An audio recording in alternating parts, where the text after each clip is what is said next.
ओम गुरुर्ब्रह्मा गुरुर्विष्णु गुरुर्देवो महेश्वर गुरु साक्षात परब्रह्म तस्मै श्री गुरुवे नमः। नमस्कार, मैं हूं आचार्य डॉक्टर विक्रमादित्य। आपका स्वागत है हमारे चैनल आचार्य वाणी में। और आज का विषय हमारा जो है कन्या राशि वालों के लिए ग्रहों का ये परिवर्तन का योग जो बन रहा है वो कैसा रहेगा। देखिए, बृहस्पति महाराज आपकी राशि के अनुसार से भाग्य में आके बैठ गए। कहा गया है ना, भाग्यवंत के द्वार पर खड़े रहें गुणवंत। लेकिन बृहस्पति हर चीज़ की एक ताकत होती है, हर चीज़ का एक समय होता है। अब ज्योतिष के दृष्टिकोण से समझने का 1 मई को बृहस्पति का परिवर्तन बना। 12 वर्ष बाद भाग्य में आके बृहस्पति महाराज विराजमान हुए। लेकिन टाइम की विडंबना, समय की विडंबना देखें, परिवर्तन होते ही प्रथमम ग्रासे मक्खी का पाती। एक पुरानी कहावत है कि पहला ग्रास है उसी में मक्खी पड़ गई, आगे की चीज़ बिल्कुल निस्तेज हो जाती है। लगता है कि बिल्कुल अरे कुछ है ही नहीं। अरे नहीं भैया, बहुत कुछ है। आपको लग रहा होगा कि ये परिवर्तन हुआ, पंडित जी ने बताया बहुत बढ़िया परिवर्तन हो रहा है, 12 वर्ष बाद हो रहा है, ऐसे भाग्य जाग जाते हैं, बिल्कुल होते हैं। लेकिन जैसे ही परिवर्तन हुआ, अब ग्रह की अवस्था है, अब प्राप्त प्रकृति की घटना है, उसमें कोई कुछ क्या कर सकता है। बृहस्पति परिवर्तन के साथ ही जो 8 मई को अस्त अवस्था में होंगे और 8 मई से लेकर 2 जून तक अस्त समय में चलेंगे। अब ये समय विशेष तौर पर प्रकृति की घटनाओं को समझते हुए कार्य करने की ज़रूरत है। 8 मई को 5:10 से लेकर 2 जून सुबह 6:10 तक बृहस्पति की अस्त अवस्था रहेगी। सूर्य के 12 डिग्री के पास आने के कारण से सूर्य ने बृहस्पति को दिखना बंद कर दिया। बृहस्पति का आकाश मंडल में इस नेकेड आई से आप नहीं देख पाएंगे। बृहस्पति का जो तारा है उदय होता है तो दिखाई देता है। तो ऐसे में सूर्य के बिल्कुल सन्निकट आने के कारण से, उसके प्रकाश के कारण से बृहस्पति का दिखना लोप हो गया, वो प्रभावहीन हो गया बृहस्पति ग्रह। तो ऐसे में अब भाग्य में जाकर उम्मीद जगाकर, हो सकता है बृहस्पति ने बिल्कुल उम्मीद छोड़ दी हो, कार्य करना छोड़ दिया हो, तो ऐसी स्थिति बन जाती है, बिल्कुल स्थिति बनती है। लेकिन ज्योतिष ये भी तो दिखा रहा है कि ये लंबा समय नहीं है। ये बादल जो आए हैं बहुत थोड़ी देर के लिए हैं। 2 जून को फिर पूरे आकाश को अपने प्रभाव से अभिव्यक्त करने के लिए बृहस्पति आपके भाग्य को जगाने के लिए बहुत सुंदर तरीके से पुनः योग बनाएंगे। लेकिन इस दौरान आपको भी सावधान रहना पड़ेगा। बृहस्पति आपकी राशि के अनुसार से समझें, देखिए सुख के मालिक हैं, धन के मालिक हैं, सुख के प्रभाव के, जमीन जायदाद, सुख के, वाहन के, मकान सब इत्यादि के मालिक हैं, समस्त प्रकार के सुख देने के लिए। और वही ग्रह आपकी राशि के अनुसार से देख भी कितनी सुंदर रंग जगह रहा है। ऐसा नहीं कहा कि 12 वर्ष बाद भाग्य जगाने आए तो जगाएंगे, बिल्कुल निश्चित होकर बैठ जाइए, जगाएंगे बहुत सुंदर तरीके से। यदि हम कन्या राशि के संबंध में बात करें तो ये हर्ष लाभ विशेष तौर पर देने के अद्भुत योग बनाएंगे इस वर्ष। लेकिन अभी स्थिति को ठीक करने के लिए आपको आवश्यकता है कि बृहस्पति को ताकत दें। ग्रहों की स्थिति बड़ी विचित्र है इस वक्त। बृहस्पति अस्त, सूर्य परिवर्तन का योग में जाएंगे और वो भी बृहस्पति के साथ आके विराजमान हो जाएंगे, भागते हुए आएंगे और फिर भागते हुए आगे भी निकल जाएंगे। और उसके बाद शुक्र भी वहीं अस्त चल रहे हैं, देव गुरु अस्त, दैत्य गुरु शुक्र अस्त, बृहस्पति अस्त और साथ में सूर्य वहीं विराजमान। वहीं मंगल और राहु का योग, ये विशेष तौर पर समझिए आपको सप्तम भाव में युद्ध का योग दे रहे हैं और ये भयंकर उठापटक का योग दे रहे हैं। विश्व में भी देखें आपकी राशि के अनुसार से यदि हम बात करें तो आतंकी घटनाएं बढ़ सकती हैं, अग्निकांड बढ़ सकते हैं, ये सब दिखाते हैं। शुक्र बृहस्पति और सूर्य का युति जो है, त्रिग्रही योग जो है, तीनों अलग प्रवृत्ति के ग्रहों के, बिल्कुल अलग प्रवृत्ति। एक दैत्य गुरु, एक देव गुरु, एक राजा, मन की विभक्ति ऐसे कि एक इधर देख रहा है एक उधर देख रहा है, ऐसी स्थिति उत्पन्न करने के योग दे रहे हैं। तो ऐसे में इनकी शक्ति को पुनः बढ़ाने की ज़रूरत है, नेगेटिविटी को हटाने की ज़रूरत है, दुर्भाग्य को सौभाग्य में परिवर्तन करने के लिए शुभ उपाय करने की ज़रूरत है। बृहस्पति को ताकत दीजिए, शुक्र को ताकत देने का प्रयास कीजिए, सूर्य को नित्य प्रति जल दीजिए, बृहस्पति के मंत्र का जप कीजिए। ये पीला वस्त्र अपने पास रखिए, अपनी सीट पर बिठा के रखिए पीला वस्त्र। शुक्र को गऊ की सेवा करने का प्रयास करें। शुक्र का संबंध गऊ से, गऊ की नित्य प्रति अपने द्वारा सेवा कराएं। बहुत सारे लोग बोलते हैं कि साहब शहरों में गाय नहीं मिलती, कहाँ जाएं? अरे विचार करो ना, बहुत सुंदर तरीके से मिल सकती है गाय। गौशालाओं को जाके फ़ोन कर दीजिए, आज की तो मॉडर्न ज़माना है, भैया मेरे नाम से गाय को जरा हरा चारा खिला दो, मेरे नाम से गाय के लिए विशेष तौर पर ये व्यवस्था कर दो, मेरे नाम से गाय को पानी पिला दो। मैं आप नहीं कर पा रहे हैं तो विचार तो कीजिए, रास्ता बनेगा।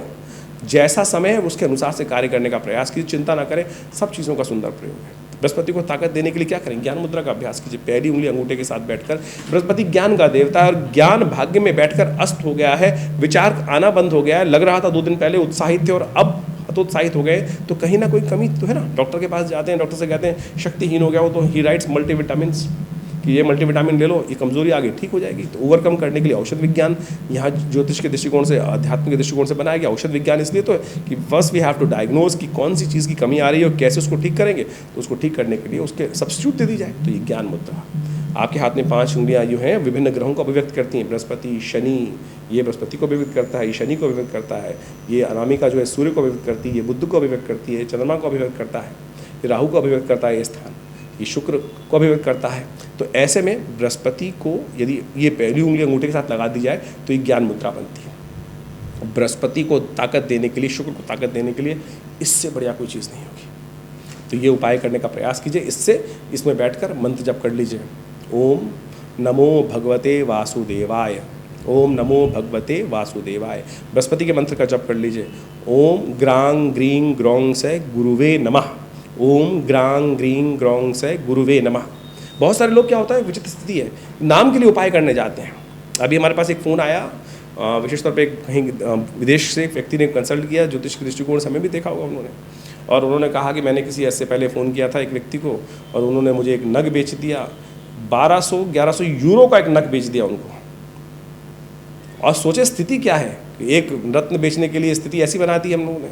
और रत्न आज की तारीख में बाजार से मिल कैसे रहे हैं कि आप विशेष तौर पे कई बड़ी दुकानों में चले जाएं, हिंदुस्तान में भी और बैंकॉक इत्यादि में, तो पहले क्या था कि क्रिस्टल्स को परिवर्तित करके पीला रंग डाल के उसको हीट थेरेपी देकर कलर परिवर्तन कर दिया, पुखराज बन गया बढ़िया तरीके से। और फिर कहा दिया जी हाँ श्रीलंका का पुखराज बहुत बढ़िया है। बिल्कुल रत्न काम करते हैं, लेकिन फिर ऐसी विडम्बनाओं से थोड़ी काम करेंगे रत्न। तो आप समझें, और सर्टिफिकेशन आपकी तारीख में आज पता है कि मॉडर्न सो कॉल्ड मॉडर्नाइजेशन है, किस प्रकार के सर्टिफिकेशन मिल जाते हैं।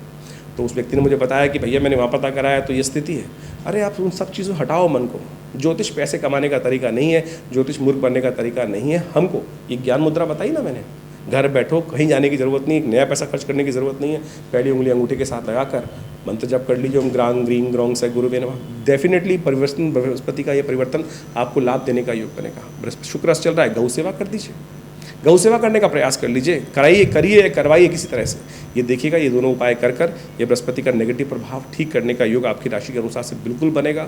2 जून को बृहस्पति उदय हो जाएंगे, उसके बाद शुक्र भी उदय हो जाएंगे, सूर्य परिवर्तन की तरफ चले जाएंगे और बहुत महत्वपूर्ण ये वर्ष डेफिनेटली रहने वाला है। लेकिन इसकी चीज़ें हमें समझना पड़ेगा, ग्रह प्रभाव कब करेंगे।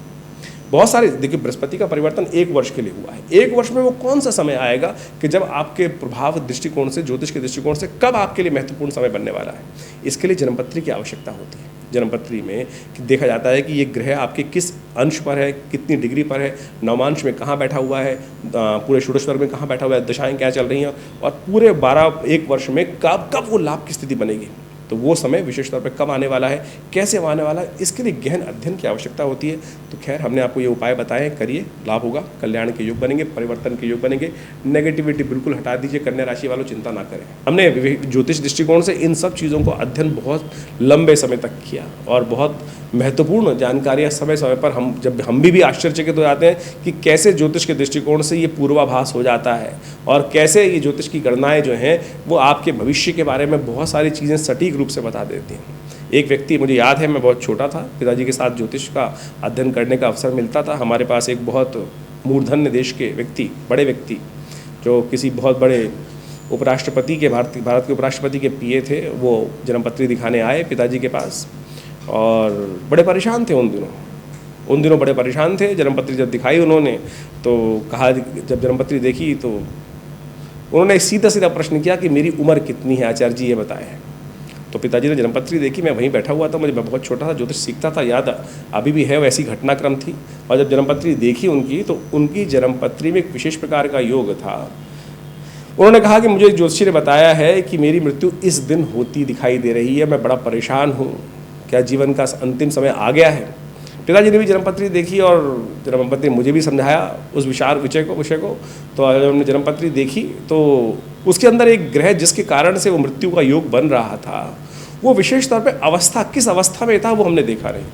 जैसे अभी हम बृहस्पति के बारे में बता रहे हैं कि उदित अवस्था में है, अस्त अवस्था में है, और या विशेष तौर पर सुप्तादि अवस्था में, जागृत अवस्था में, वृद्धादि अवस्था में। तो वो जो ग्रह था विशेष तौर पर उनका स्वप्न अवस्था में था। वो स्वप्नादि अवस्थाएं हमारे यहाँ विशेष तौर पर बताई गई हैं, जागृत, स्वप्न, प्रगाढ़ इत्यादि, हर ग्रह की ऐसी अवस्था भी होती है। तो तो जब हमने जन्मपत्री देखी तो उस समय में यही निष्कर्ष निकाला कि महाराज जिसने जन्मपत्री देखी है बहुत बढ़िया तरह से देखी है और उसने मृत्यु का जो प्रेडिक्शन किया है बिल्कुल सही है। लेकिन हम ज्योतिष के दृष्टिकोण से उन उपराष्ट्रपति के साहब जो पीए साहब थे उनको यह बताया कि चिंता मत करो, तुम्हारी मृत्यु होगी भी और तुम जिंदा भी रहोगे। वो बोला नहीं, साफ साफ बताए क्या मतलब हुआ इसका। उनको बताया गया कि भाई आपका जो ग्रह है विशेष तौर पर जो दिखा रहा है मृत्यु योग बना रहा है वो स्वप्नादि अवस्था के अंदर है, तो मृत्यु का कारक जो बनेगा वो स्वप्न में मृत्यु होने के योग बनेंगे, लेकिन जब स्वप्न से बाहर आएंगे तो जागृत अवस्था में रहेंगे आप। तो सोचें उस व्यक्ति का वो समय निकला और जो इतना मेंटल टॉर्चर में था कि ज्योतिष के दृष्टिकोण से जो उपाय था, ज्योतिष इतनी सूक्ष्म है, आपके मनोमस्तिष्क में विचार में कोई स्वप्न भी आ रहा है तो आप समझ लीजिए वो ज्योतिष की ग्रह गणना के अनुसार से प्रिडिक्शन किया जा सकता है। जी हाँ, तो यदि वो हमारे अध्ययन में आ जाती हैं, अब इतनी ज़्यादा जो अवस्था ज्योतिष इतना गूढ़ विज्ञान है, इतना गूढ़ विज्ञान है कि उसकी हज़ारों लाखों विज्ञान की पुस्तकें हैं। कहाँ कब कौन सी पुस्तक कौन से योग कहाँ विचारों मस्तिष्क में आ गए हैं और उनको सबको देखकर अध्ययन कर कब ज्योतिषी के मनोमस्तिष्क में वो भाव आ जाता है और किस प्रकार से वो गणनाओं के माध्यम से वो भविष्य की दृष्टा को देखते हुए, भविष्य के योगों को देखते हुए आपके जीवन में भविष्यवाणी करने के योग बनाते हैं और उसको बहुत गहन चिंतन करके। तो ये घटना हमने आपको बताई और वो व्यक्ति जीवित रहा और उसके बाद पिताजी का शिष्य रहा बहुत वर्षों तक। हमें याद है कि वो जीवन आश्रम पे आते रहे। और देखिए ये ज्योतिष जो है विडंबनाओं का नहीं, परेशानी में डालने का नहीं, परेशानी से निदान करने का, परेशानी से निकालने का योग है। तो हम हर सकल पदार्थ हैं जग माही कर्महीन पुरुष पावत नहीं। यदि आपके जीवन में कुछ अशुभ का योग है भी, यदि आपके जीवन में कुंडलियों में कोई अशुभ योग है भी, तो उनको ठीक करने का रास्ता हम अपना सकते हैं। देखिए अब इसको सिद्धांतिक तौर पे ये समझना पड़ेगा कि हमारे जीवन में कोई घटनाक्रम का कुछ योग बने हैं तो किस कारण से बने, कर्म के अनुसार से बने। कोई दुष्कर्म करेंगे तो दुष्योग बन जाएगा, अशुभ योग बन जाएगा, शुभ कर्म करेंगे तो शुभ योग बनेंगे। तो इसी प्रकार से जो अशुभ योग बने हैं वो शुभ कर्म करने से ठीक हो जाते हैं। आपके हाथ में कोई रेखा है, मैं अपना स्वयं एग्जाम्पल देता हूँ कि मेरे हेडलाइन में जब मैं छोटा था तो उसके अंदर एक द्वीप चिन्ह था। अब जब पिताजी ने जब ज्योतिष सिखा रहे थे तो कहा कि द्वीप चिन्ह यदि किसी भी लाइन में आ जाए तो अच्छा नहीं होता। अब हमने कहा भाई कैसे ठीक करें इसको, अब ये तो है। तो पिताजी ने कहा नित्यपति ध्यान किया करो, नित्यपति ध्यान किया करो। हमारे पिता आचार्य श्री केशव देव जी महाराज ने ये बताया कि वहाँ पे नित्यपति ध्यान करो, ये लाइन हट जाएगी, ये लाइन हट जाएगी, विचार नित्यपति। और आप सत्य माने वो लाइन, वो द्वीप चिन्ह, आइलैंड का चिन्ह जो हेडलाइन के अंदर था वो हट गया, गायब हो गया, कोई सर्जरी कराने की ज़रूरत नहीं पड़ी। तो ज्योतिष एक प्रत्यक्ष चीज़ है, प्रत्यक्ष विज्ञान है और वैज्ञानिक दृष्टिकोण से इन सब सिद्धांतों को समझा जा सकता है। हमने दिल्ली में विवेकानंद योगाश्रम में इन सब कार्यों को सुंदर तरीके से करके देखा है और समय समय पर हम विभिन्न उत्सवों के माध्यम से हम उन सब कार्यों को करते भी हैं जो हमारे ज्योतिष विज्ञान के दृष्टिकोण से, पंचांग के दृष्टिकोण से हमको समझना पड़ेगा।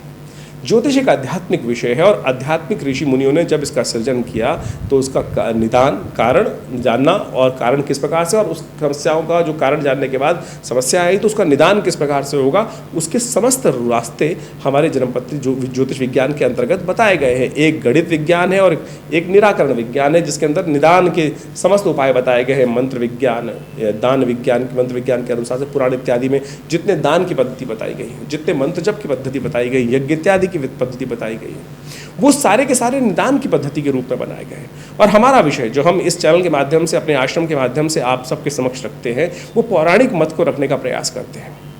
आज की तारीख में ज्योतिष विज्ञान के अंतर्गत यदि हम समझें, बहुत सारे टोटकों पर बहुत ज़्यादा ध्यान दिया जा रहा है कि कुछ भी ऐसे ऐसे टोटके बताने का प्रयास करते हैं। लोग ज्योतिष के संबंध में विडंबना उत्पन्न करने का प्रयास करते हैं, ये कर दो, ऐसा कर दो, वैसा कर दो। ऐसा नहीं, ज्योतिष विज्ञान के अनुसार से प्रत्यक्ष कैसे कैसे ठीक रूप से, यदि आप यजुर्वेद संहिता को उठा के देखें, यजुर्वेद को भी उठा के देख लीजिए, तो उसमें उसके अंदर सहस्त्रों उपाय यज्ञ के द्वारा चीज़ों को ठीक करने की, मनोकामनाओं को पूर्ति करने के लिए सहस्त्रों लाखों मंत्र बताए गए हैं, लाखों पद्धतियां बताई गई हैं उन सब को।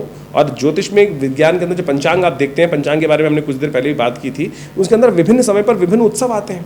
वो विभिन्न उत्सव जो है वो विशेष तौर पे आप समझें, वो एक मुहूर्त है कि जिस समय में यदि आप उस कार्य को कर लोगे तो आपके द्वारा किया गया पुण्य कई गुना अधिक हो जाएगा। और जब पुण्य अधिक हो जाएंगे तो समस्या का निदान का मार्ग मिल जाएगा।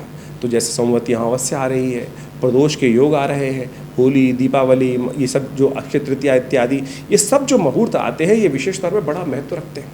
और आध्यात्मिक दृष्टिकोण से देखें तो पुराणों के अंदर, विभिन्न शास्त्रों के अंदर इन सब उत्सवों के माध्यम से विभिन्न कर्म करने के रास्ते बताए गए, कर्मकांड के सिद्धांत के अनुसार से बताए गए हैं। उन कर्मों को कर कर आप सुंदर तरीके से, हम अपने विभिन्न कार्यक्रमों में विभिन्न आपकी बातें रखते हैं, विभिन्न कथाएं रखते हैं इस बारे में कि ज्योतिष के दृष्टिकोण से कैसे, कौन सी हर चीज़ की उत्पत्ति कहाँ से हुई है ज्योतिष के अंदर, उन सब सिद्धांतों को बहुत सुंदर रूप से समझाने का प्रयास किया गया है। तो आप समझें ज्योतिष किस प्रकार का विज्ञान है, और हमने विवेकानंद योगाश्रम के माध्यम से इन सब कार्यों को सुंदर तरीके से आश्रम पर करने का जो व्यवस्था बनाई, हमारे पिताश्री आचार्य कृष्ण देव जी महाराज ने पिछले करीब 50 सालों से ये सुंदर आश्रम कार्य कर रहा है। दिल्ली में विवेकानंद योगाश्रम लक्ष्मी नगर जमुना पार्क में स्थित है। यहाँ नित्य प्रति 8 घंटे यज्ञ होता है। माँ भगवती का, दुर्गा का बहुत सुंदर चमत्कारी श्री विग्रह जो मुल्तान से यहाँ पधारा, वो आज भी यहाँ विराजमान है। उनके सानिध्य में आज भी विवेकानंद योगाश्रम में नित्य प्रति 8 घंटे यज्ञ करने की व्यवस्था चल रही है। गौशाला की सुंदर सेवा, गाय की सुंदर सेवा करने की व्यवस्था है। अस्पताल है जो विवेक योग, प्राकृतिक चिकित्सा एवं आयुर्वेद के दृष्टिकोण से हज़ारों लोगों की सेवा कर रहा है। भारत सरकार के पैनल पर है, दिल्ली गवर्नमेंट के पैनल पर है, और बहुत सारे सहस्त्रों लोग यहाँ आकर अपना उपचार कराते हैं योग प्राकृतिक चिकित्सा के संबंध में। मुद्राओं के संबंध में तो अद्भुत कार्य हमने करके दिखाया, विभिन्न प्रकार की मुद्राओं का। आज हमने आपको विशेष तौर पर एक मुद्रा बताई कि बृहस्पति ठीक नहीं चल रहा है, तो उसके दोषों को ठीक करने के लिए ज्ञान मुद्रा। वैसे तो ये मन को शांत करने वाली है। भगवान बुद्ध इसी पोज में, ज्ञान मुद्रा में, बहुत सारे अपने सहस्त्र फोटो के अंदर, मूर्तियों के अंदर आपको दिखाई दे जाएंगे। भगवान कृष्ण ने भी गीता का उपदेश इसी मुद्रा में दिया। कहा जाता है प्रपन्न पारि जाता है तो उत्तर वेत्रे पाणय ज्ञान मुद्राए कृष्णाय गीतामृतद्वे नमः। तो ये ज्ञान मुद्रा अद्भुत है। तो आपका जो बृहस्पति अशुभ फल दे रहा है इन दिनों, आप उसके लिए ये ज्ञान मुद्रा करें, बृहस्पति के मंत्र का जप करें, ओम ग्रांग ग्रीं ग्रौं स गुरुवे नमः, देखिएगा लाभ प्राप्त होगा। और साथ साथ इन ग्रहों का प्रभाव आपकी राशि के अनुसार से जो हो रहा है वो तो हमने आपको बताया ही। इसके बाद भी आपको बहुत गहन चिंतन करने की ज़रूरत है। आपकी मूल सबके लिए खराब नहीं है। अब जैसे एक राशि के बारे में बताया कि खराब है, अच्छा है, तो हो सकता है उस आपकी दशा, अंतर्दशाएं बहुत सुंदर चल रही हों, या हो सकता है ग्रह शुभ प्रभाव कर रहा है तो ग्रह अंतर्दशाएं जो है अशुभ चल रही हो, तो वो प्रभाव निष्क्रिय हो जाएगा, उल्टा हो जाएगा। तो उस सब संबंध में आपको अच्छा ये है कि अपनी जन्मपत्री को पूरी तरह से विचार विमर्श समय समय पर कराते रहें। उन सब समय का आपको आभास होता रहेगा। लेकिन बहुत सारे लोग ज्योतिष विज्ञान के माध्यम से इस बात से डर जाते हैं कि सहस्त्रों, मेरे अब बहुत सारे देखे हैं कि ऐसे लोग आज ज्योतिष के दृष्टिकोण से 4-4 दिन पढ़कर ज्योतिष विज्ञान के आचार्य बन जाते हैं, और विशेष तौर पर ऐसे ऐसे उपाय, ऐसे ऐसे लोगों को लूटने का तरीका बनाते हैं। ज्योतिष पैसे कमाने का तरीका नहीं है। हमारा ये उद्देश्य ज्योतिष की वास्तविक स्वरूपों को आपके समक्ष रखने का है। और बहुत सारे लोग इन भ्रांतियों में फंस जाते हैं कि ज्योतिष के दृष्टिकोण से अनेक उपाय बता दिए जाएंगे। हमने इस कार्यक्रम के माध्यम से आपके समक्ष बहुत सरलता से, बहुत सीधी तरीके से, बिना किसी लाग लपेट के, बिना किसी को पैसे खर्च किए हुए, कोई नग ना बताकर, कोई बहुत बड़ा उल्टा सीधा प्रयोग ना बताकर, बहुत सारी किसी विडंबना से, सब समस्त विडंबनाओं से हटके सीधे साधे तरीके से ज्योतिष के विज्ञान को आपके समक्ष रखने का प्रयास किया है। आशा करते हैं आप समझेंगे और लाभ लेंगे।